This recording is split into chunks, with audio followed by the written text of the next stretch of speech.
Perguntem a Sarah Gross era um livro que eu já tinha debaixo do olho há algum tempo, que já o tinha aqui na estante há alguns meses, e sendo ele do Holocausto, eu queria muito ler.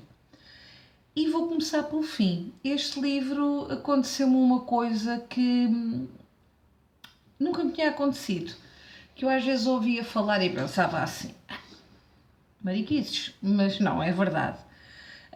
Ele foi lido muito rápido e eu no fim, quando terminei, quando fechei a página, até comentei assim, pá, é bom, mas não me arrebatou. E passaram-se algumas horas e agora estive aqui a preparar-me porque para fazer a review deste livro tem que haver preparação. Eu quero fazer preparação e vocês durante o vídeo vão perceber porquê, ou se calhar mais no final. E ao fazer isso é que eu percebi que se calhar o livro tocou mais do que aquilo que eu estava à espera quando fechei a página, quando o terminei. Foi uma leitura conjunta com a Soraya Neves e foi uma leitura muito interativa às duas, foi mesmo muito divertido. Falámos imenso e sobre o livro, se estávamos a gostar, se não estávamos.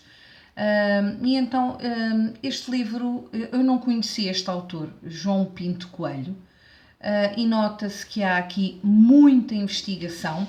Aliás, se vocês forem ler depois aqui a vida dele, ele trabalhou em Auschwitz, cidade, obviamente, não é?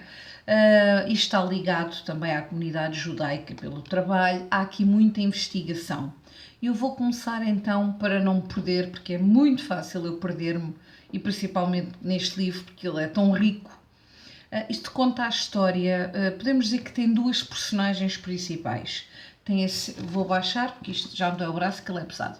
Temos a Sarah Gross e temos a Kimberly. Os primeiros anos, que começa em 1923, ele é passado em Auschwitz, que é como se dizia Auschwitz, mas eu vou dizer sempre Auschwitz, que é mais fácil, que fica mais ou menos 70 km, uma hora de Cracóvia, e isso eu posso comprovar, e também foi por isso que este livro me tocou.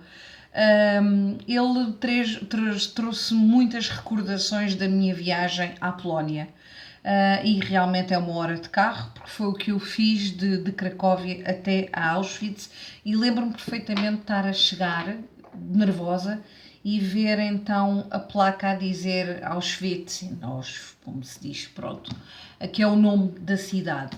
Então, ele, como eu estava a dizer, duas personagens, a Kimberly é americana e ela vai dar aulas para um colégio muito elitista, no Connecticut, numa cidadezinha que se chama Sheldon, e ela lá conhece a Miss Gross, que é a Sarah Gross, que é a responsável do colégio. Como eu estava a dizer, esse colégio é mesmo muito elitista, muito caucasiano, e depois só eram, até certo ponto, admitidas pessoas brancas. É um livro também que fala muito do racismo, porque não só fala do Holocausto, que também é racismo, obviamente, mas também do racismo dos Estados Unidos, nos anos 60, fala inclusivamente também do Ku Klux Klan. A Kimberly, nós durante, talvez, não quero exagerar, mas talvez durante 80% do livro, a história foca-se na Kimberly, e isso é a parte mais aborrecida, no meu ver. Porque durante então esses 80% do livro, vocês estão a ler, o livro é muito prazeroso de ler, mas não desenvolve. 80% é a falar na descrição das personagens e principalmente na vida da Kimberly e do porquê ela ter ido parar àquele colégio para dar aulas. E isso para mim foi o que aborreceu-me um bocadinho neste livro, a maneira que ele demorava a acontecer alguma coisa. Depois, a última parte do livro, a partir mais do fim, é aí onde começa a ação, e foi a minha parte preferida, obviamente, que é quando começamos então a falar quando os alemães invadem a Polónia e quando começam os campos de concentração. Então, a segunda personagem, nós aqui não podemos dizer que temos personagem principal, porque tanto é Kimberly como é a Sarah Gross. A Sarah nasceu nos Estados Unidos, mas a sua mãe Anna e o Henrik, o pai, judeus, eram mesmo também de Auschwitz, da cidade, mas eram judeus, e isso eu achei muito interessante. Este livro, ao contrário da maioria de todos os livros, e dos que eu já li, que já li bastantes, mostra uma coisa muito importante que eu conheci lá, principalmente em Cracóvia. Em Varsóvia não se fala tanto nisso, mas em Cracóvia os judeus eram uma classe com bastante dinheiro. E os pais da Sarah eram assim, tinham muitas indústrias, era uma família mesmo com dinheiro. Ela própria andou na universidade, tinha estudos, e este livro foca muito então o outro lado dos judeus. Fala muito, e eu tive tantas saudades, do bairro Kazimierz, que foi quando eu estive em Cracóvia, eu estive instalada mesmo no bairro Kazimierz, e vou-vos deixar aqui umas fotositas para vocês verem.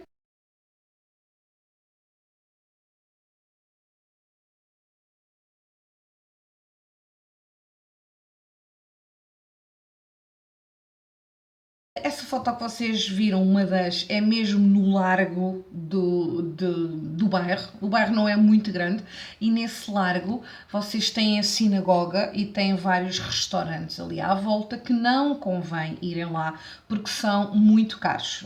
Inclusivamente está lá um que foi onde o Spielberg ia muitas vezes, então ele está muito caro. Mas o bairro Krasimirs é muito, é uns metros, que sei lá, 500, 600, 700 metros da praça principal. Também falam aqui muito da praça principal, vou mostrar-vos.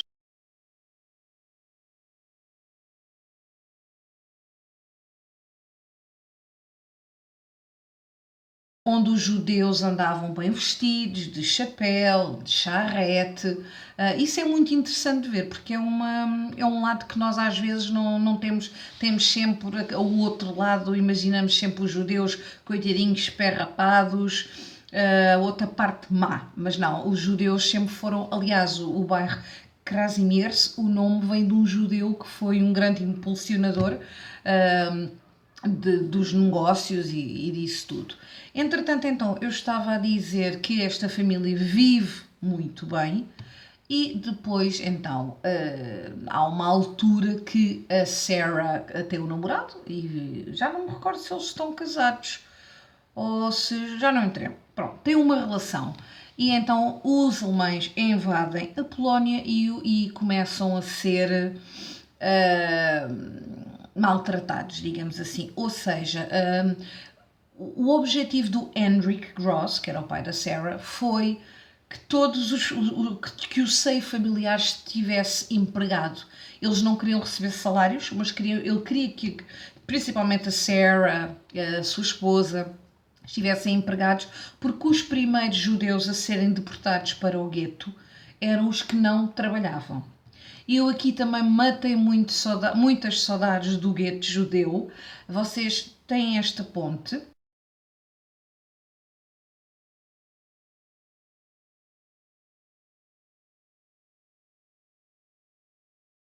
É uma ponte muito linda que divide o bairro Krasimirs do gueto judeu.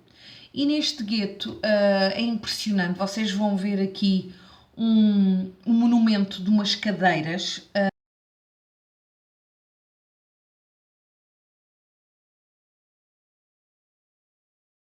O que é que simboliza estas cadeiras? Estas cadeiras simbolizam uma coisa que é muito falada aqui. Eles são transportados 15 mil judeus que viviam em Cracóvia e também no bairro Krasimirs, atravessaram a ponte, é tudo perto, faz-se tudo a pé, mas transportaram para esse gueto. Esse gueto albergava 3 mil judeus e foram lá colocados 15 mil. E as cadeiras simbolizam os pertences deles, ou seja, eles chegavam como vocês viram nos filmes, 15 pessoas numa divisão.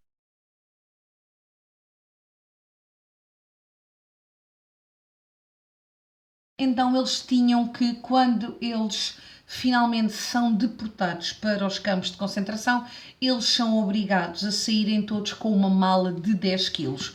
Aqui não está esse pormenor, mas eu sei, e então essas cadeiras simbolizam tudo, os pertences deles, porque havia alguns que saíam com cadeiras, com mobílias, aquilo era tudo para arder, porque eles só podiam mesmo levar uma mala com 10 quilos, que nós sabemos que depois eles ficavam sem nada, não é? Uma coisa muito curiosa neste livro, eu cheguei a esquecer-me que ele era português. Não sei se isto é bom ou se é mau, mas realmente houve alturas que eu esqueci-me que o autor era português. Isto é um filme, vocês conseguem realmente. É um livro muito cinematográfico. Dá para imaginar como é que seria em filme. As personagens são ricas, mas o que eu acho que é o melhor disto tudo é a investigação, é a maneira que ele escreveu. Que nota-se que o João Pinto Coelho é uma pessoa viajada, que teve nestes sítios todos, isto está muito bem documentado. As partes em Birkenau, no campo, no Birkenau 2 em Auschwitz, falam também nas condições que elas, principalmente as mulheres, viviam.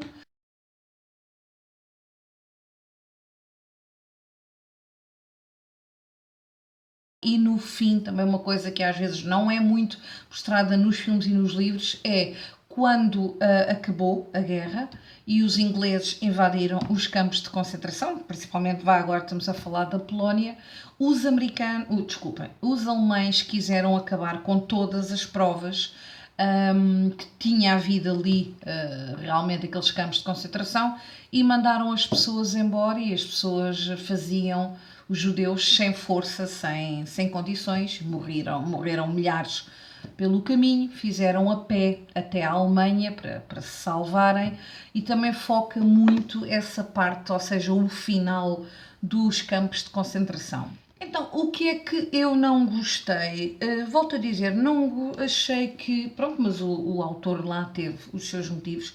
Achei que foi muito tempo a falar na Kimberly e podia ser mais tempo baseado na parte da Sarah Gross e da guerra. Mas lá está, o João Pinto Coelho lá sabe, ou quis ser diferente, porque se calhar era fácil demais, era mais um livro baseado no Holocausto e ele não quis isso. Eu vou dar 4 estrelas aqui à Sarah Gross. Não vou dar 5 porque ele não é que ele não mereça. Ele não mexeu comigo a nível 5 estrelas, vá, digamos assim, mas dou-lhe 4 estrelas bem grandes. Leiam quem gosta deste tema e se me permitem vou fazer aqui uma batota.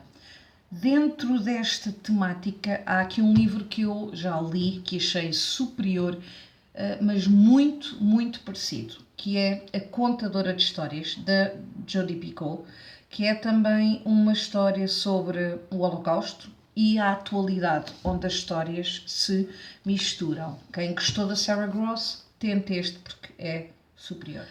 E quero-vos deixar aqui com 2 citações muito importantes. Aqui diz, para terminarmos estou a dizer, não é citação. Ergue os olhos e contempla o céu. É um cemitério invisível, o maior da história. Isto é uma citação do Elie Wiesel, The Holocaust Voices of Scholar.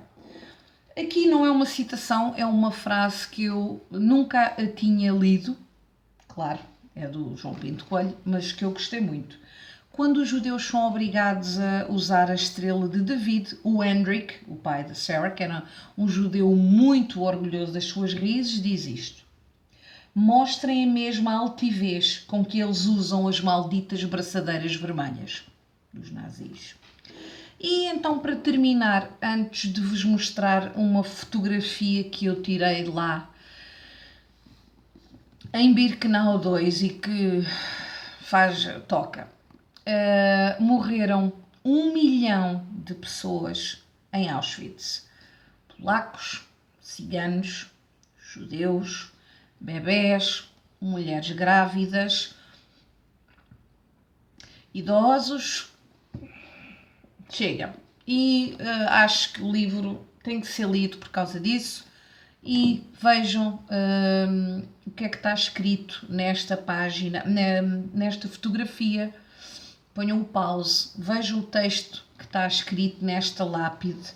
Está escrita, eu não sei em quantas línguas, mas não estava em português. Está lá em Birkenau, em várias línguas, a mesma frase.